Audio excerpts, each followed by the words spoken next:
पाऊल पुढे। मागील लोकसभा आणि विधानसभा निवडणुकीच्या वेळी भाजपा, शिवसेना, शिंदे गट, राष्ट्रवादी, अजित पवार गट यांची युती होती। त्यांनी लोकसभा आणि विधानसभा एकत्र लढवल्या। आता मात्र नगरपरिषद निवडणुका कार्यकर्त्यांच्या आहेत असे म्हणत स्वतंत्रपणे लढण्याची रणनीती शिवसेना शिंदे गटाकडून आखली जात आहे। त्यामुळे सत्तेत राहण्यासाठी गळ्यात गळे घालून फिरणाऱ्या महायुतीच्या नेत्यांना निवडणुकीत एकमेकांविरुद्ध लढावे लागणार आहे। एकमेकांच्या विरोधात आरोप प्रत्यारोप करावे लागणार आहेत। तर शिवसेना शिंदे गटाचे मातब्बर नेते माजी नगराध्यक्ष जाकीर सौदागर यांना रोखण्यासाठी सर्वपक्षीय नेते मंडळीला मोठी राजकीय कसरत करावी लागणार आहे। राज्य निवडणूक आयोगाने नगर परिषद निवडणुकीचा कार्यक्रम जाहीर करताच परंडा शहरात पुन्हा नगराध्यक्ष जाकीर सौदागर निवडून येणार अशी बॅनरबाजी मोठ्या प्रमाणात झाली होती। त्यामुळे परंडा शहरात राजकीय वातावरण चांगलेच तापले आहे।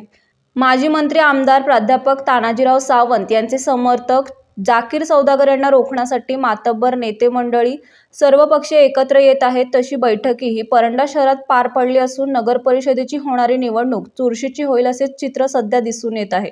परंडा नगर परिषदेच्या निवडणुकीत 1 नगराध्यक्ष 20 नगरसेवक पदासाठी ही निवडणूक दिनांक 2 डिसेंबर रोजी पार पडणार आहे। त्यामुळे सर्वच पक्षांच्या इच्छुकांची धावपळ सुरू झाली आहे।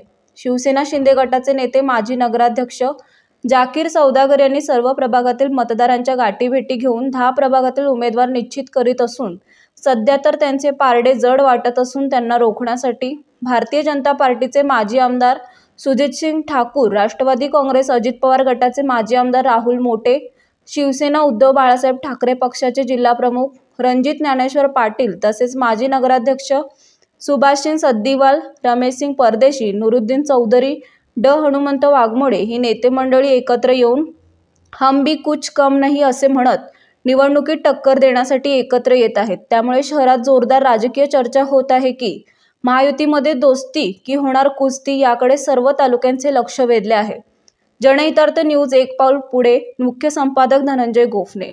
आपल्या परिसरातील बातम्या पाहण्यासाठी चॅनलला सबस्क्राइब करा, व्हिडिओला लाईक करा आणि बेल आयकॉन दाबायला विसरू नका।